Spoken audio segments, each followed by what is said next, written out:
नमस्कार, जनतंत्र टीवी देख रहे हैं आप। मैं हूं आपके साथ साहिल दुलिया। तो बुलेटिन की शुरुआत करेंगे बड़ी खबर के साथ। आज उत्तराखंड के दौरे पर केंद्रीय गृह मंत्री अमित शाह रहेंगे। सुबह 11 बजे जौलीग्रांट हवाई अड्डे पर वो पहुंचेंगे और सीएम पुष्कर सिंह धामी अमित शाह का स्वागत करेंगे। तो लाल बहादुर शास्त्री प्रशासन अकेडमी अमित शाह जाएंगे, प्रशिक्षु अधिकारियों के साथ संवाद करेंगे और फाउंडेशन कोर्स के विदाई समारोह में भी शामिल होंगे।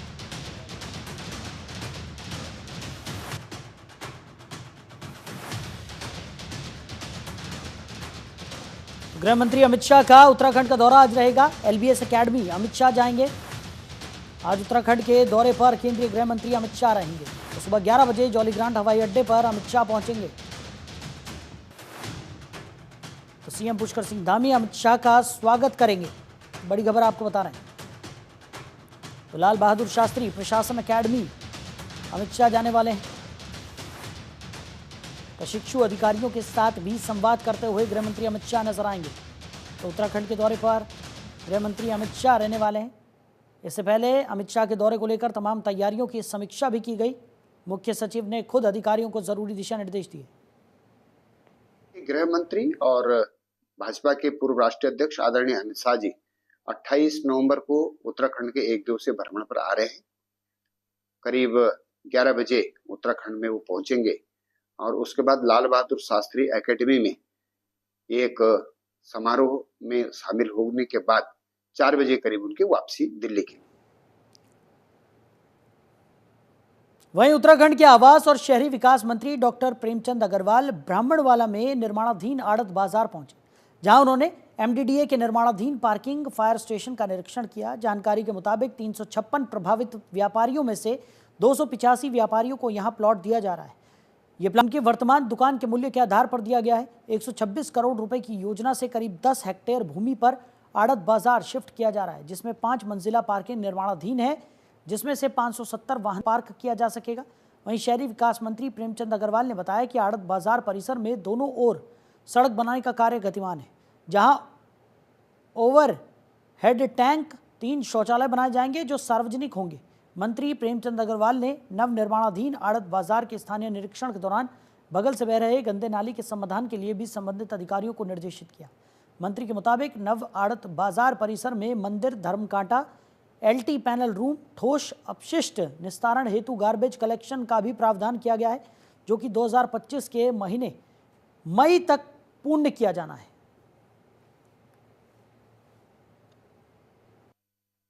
देखिए, आप जानते हैं जो हमारा आड़त बाजार इस टाइम जहाँ पे संचालित है, वहाँ चूँकि आड़त बाजार का मतलब है कि ट्रकों का आना, ट्रकों का जाना, वो माल का लोडिंग और अनलोडिंग, और वो एक ऐसा रास्ता अभी हमारे सामने है कि जिसमें अनेकों बार जाम लगता है।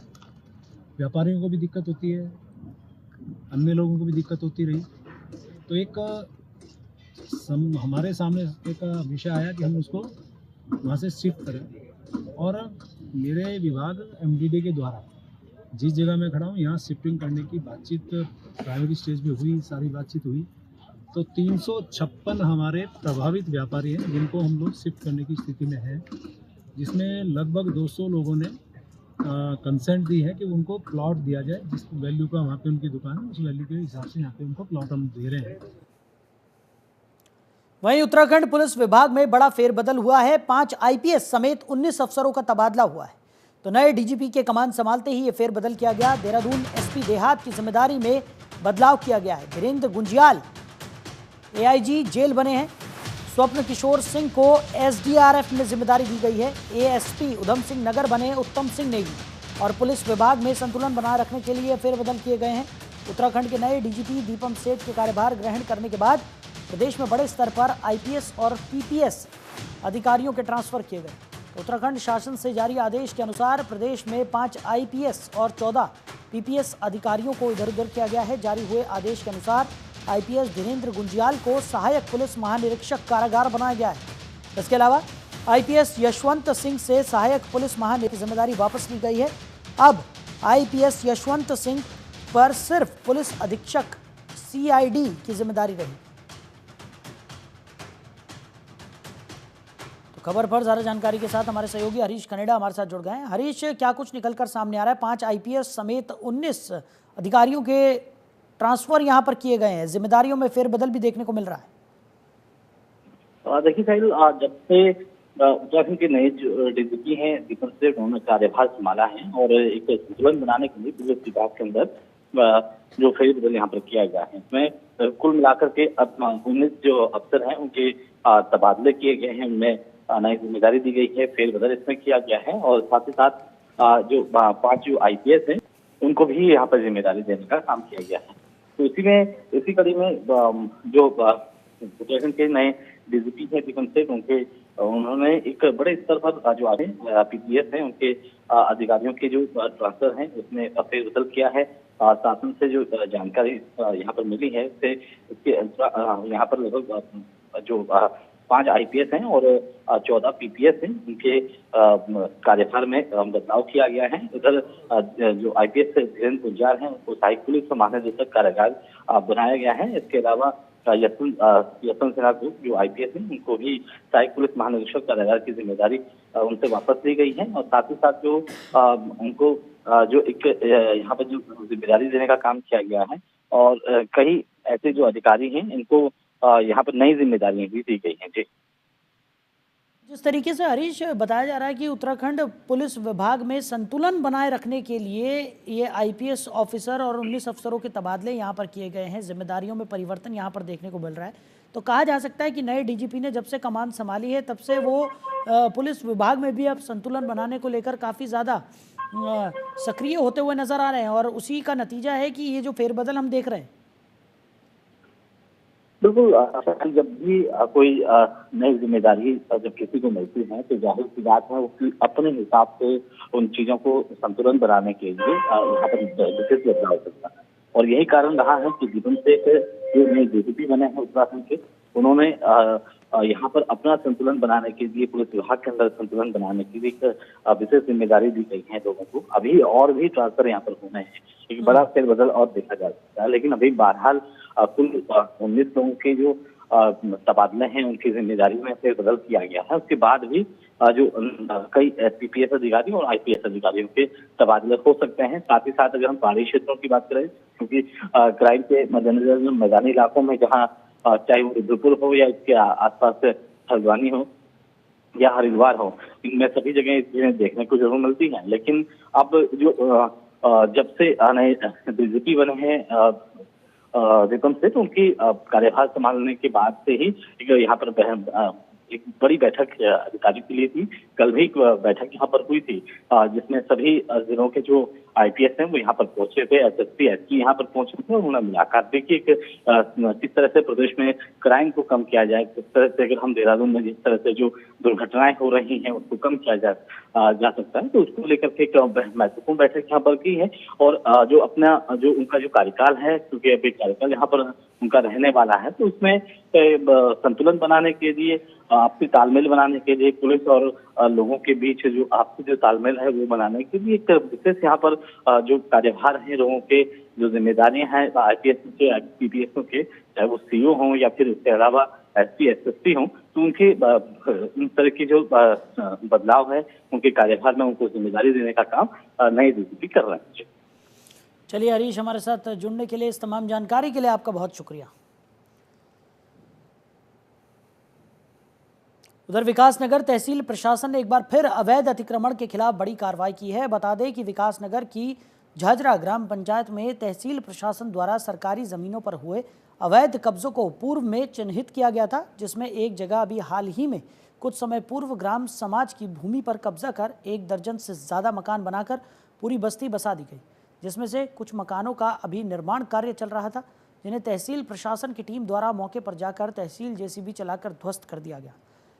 तो नायब तहसीलदार ग्यारू दत्त जोशी के मुताबिक झाझरा क्षेत्र में बड़े पैमाने पर अवैध कब्जा कर बस्तियां बसाई गई हैं, जिसमें से कुछ जगहों को चिन्हित किया गया है, जिनके ध्वस्तीकरण की कार्रवाई यहां से शुरू की गई है। बताया जा रहा है कि यह कार्रवाई आगे भी जारी रहने वाली है।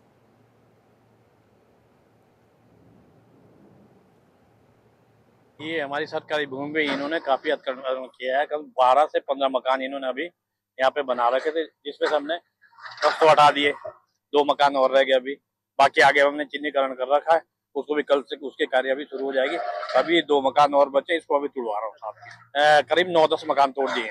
चीनी का इधर ही है, थोड़ा सुद्धो वाला से आगे कोई यहीं आगे पीछे की साइड, उधर ही जाएंगे अभी थोड़ी देर में हम। अभी एक सामने तो कोई भी नहीं आ रहा है यहाँ पे, एक भी आदमी कोई बता रहा कि मेरा मकान है, मेरा मकान है, कोई भी नहीं बता रहा, बताने को राजी नहीं कोई भी। नहीं, ये सरकारी जमीन में नोटिस की जरूरत ही नहीं है, हमारे बंजर जमीन पे बना रखा है, कोई भी नहीं आ रहा, ना वार्ड मेंबर ना प्रधान, कोई भी नहीं आ रहा।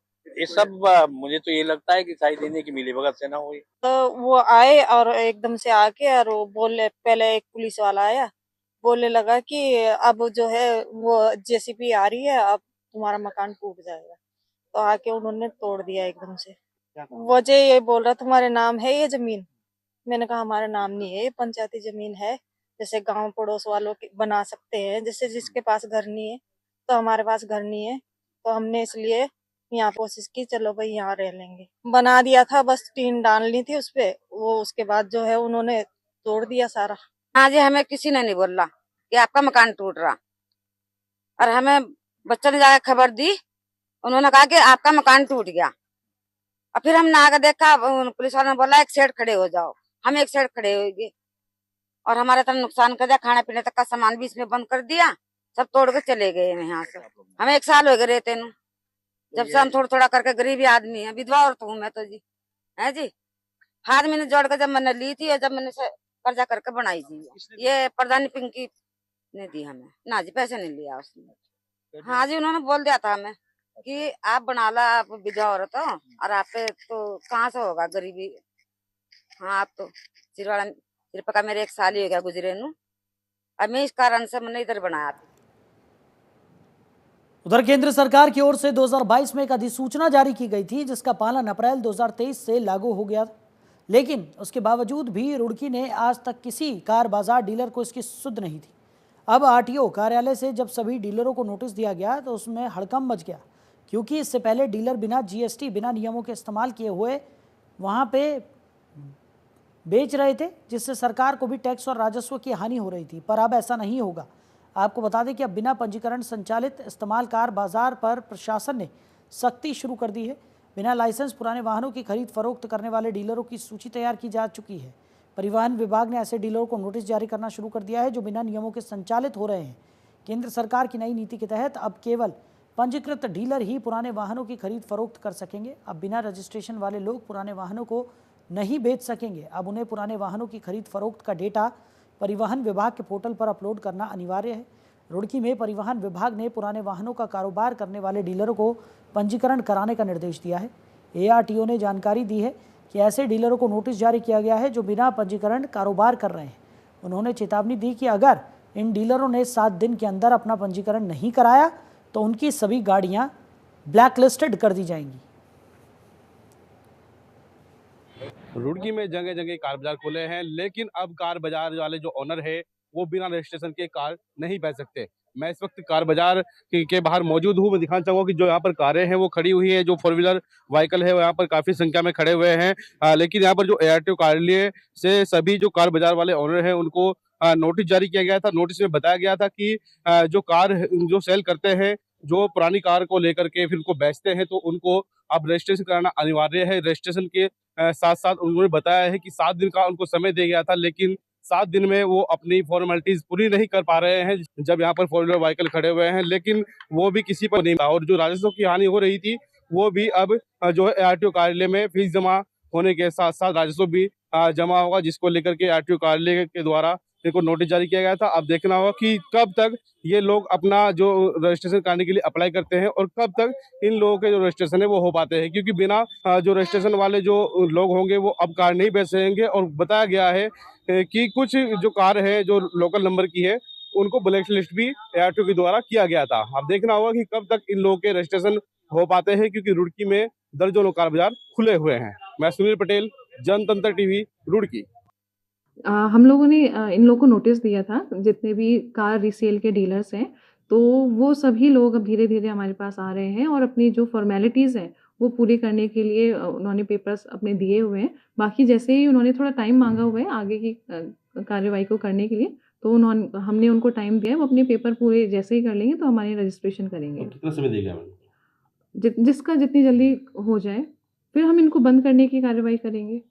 उनकी गाड़ी को ब्लैकलिस्ट किया था, उनकी रिक्वेस्ट पे हमने थोड़े हटाए भी हैं क्योंकि वो कर रहे हैं, मतलब कार्रवाई करने में थोड़ा पेपर पूरे करने में टाइम लग रहा है, बट वो कर रहे हैं। उसमें नोटिस में एक तो उन्होंने जीएसटी नंबर अनिवार्य किया है, ठीक है जी।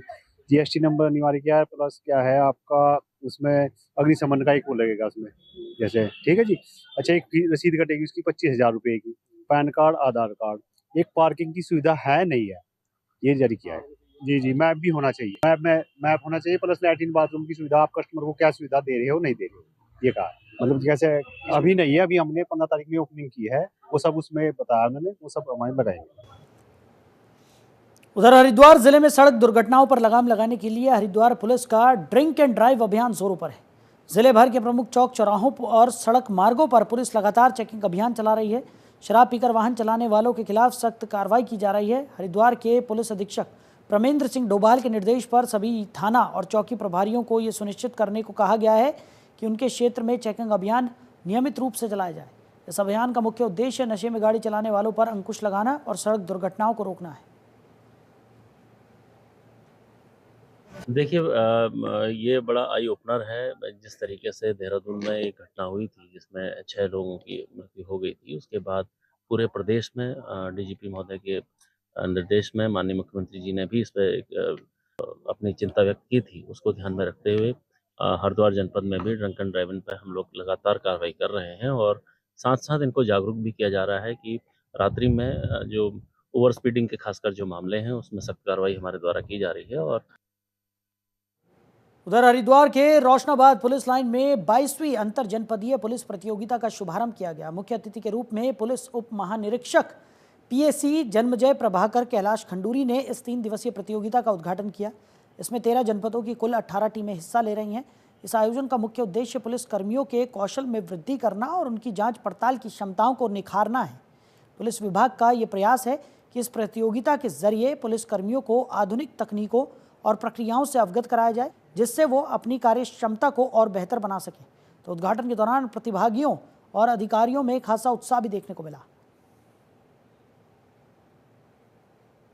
शुभारंभ किया गया है। ये प्रतियोगिता पूरी इन्वेस्टिगेशन से रिलेटेड है, पुलिसिंग से रिलेटेड है कि किस तरीके से साक्ष्य कलेक्ट किए जाने चाहिए, किस तरीके से फोटोग्राफी की जानी चाहिए, किस तरीके से एरिया को सिक्योर किया जाना चाहिए। तो ये इन्वेस्टिगेशन से रिलेटेड है। इसके अलावा कई बार क्योंकि पुलिस पे बहुत सारे चैलेंजेस हैं जिसमें वीआईपी ड्यूटीज़ होती है, एंटी टेररिस्ट एक्टिविटीज़ होती है, तो उसमें एंटी सेबोटाज चेकिंग की जाती है, डॉग स्क्वाड का यूज़ किया जाता है, बॉम्ब डिस्पोजल यूनिट का यूज़ किया जाता है।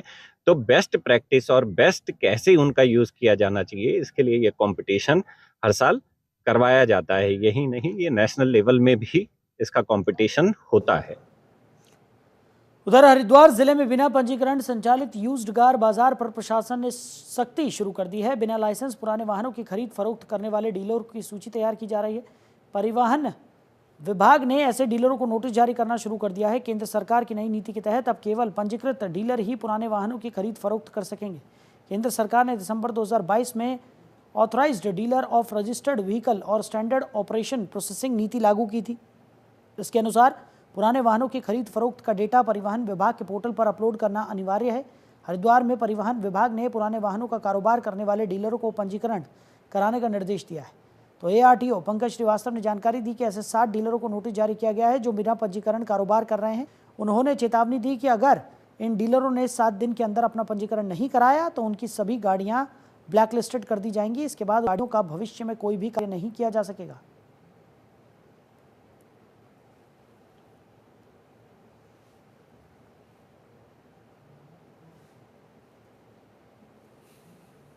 जो यूज्ड कार हैं उनके बिक्री का, क्रय का काम करते हैं वो, या उनका फैसिलिटेटर का काम करते हैं, जिनको हमारे एक्ट की भाषा में अधिकृत व्यवहारी कहा गया है, वो फॉर्म 29 पर ऑनलाइन अप्लाई करेंगे और जो नियम कानून है उसको पूरा करते हैं तो 29B में उनको जारी हो जाता है।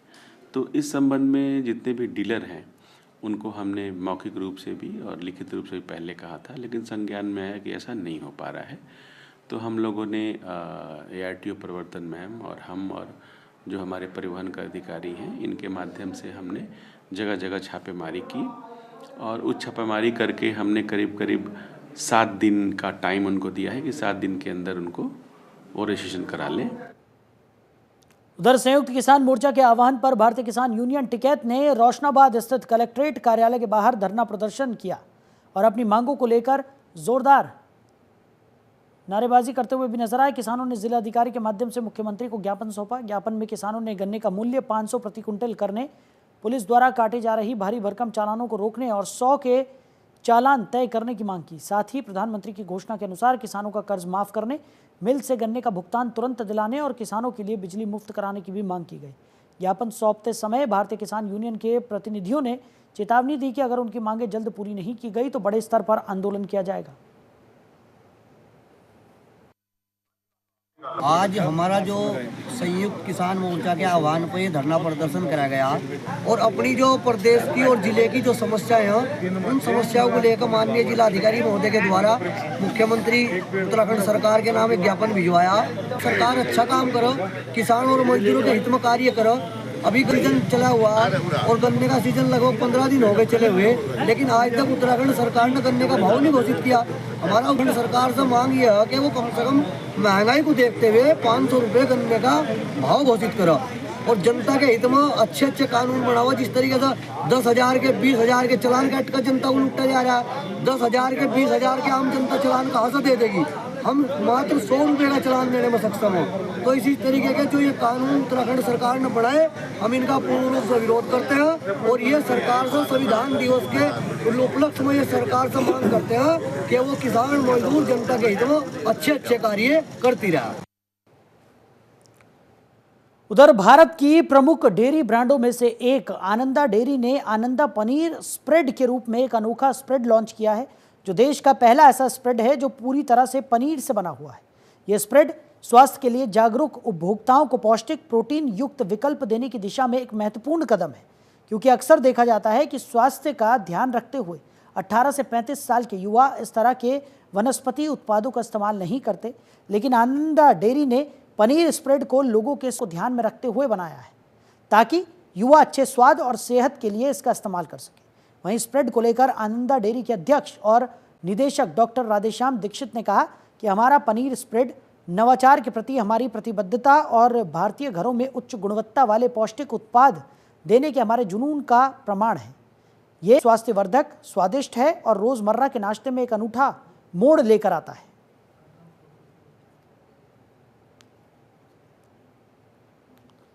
तो आनंदा डेयरी ने भारत का पहला पनीर स्प्रेड बनाया जो कि स्वादिष्ट भी है और स्वास्थ्यवर्धक भी है। तो लोगों के स्वास्थ्य को ध्यान में रखते हुए ये स्प्रेड बनाया गया है और तीखे स्वाद वालों के लिए के तौर पर ये स्प्रेड नज़र आ रहा है। तो ये स्प्रेड प्रोटीन से युक्त है, स्वास्थ्यवर्धक है और साथ ही साथ स्वादिष्ट भी है।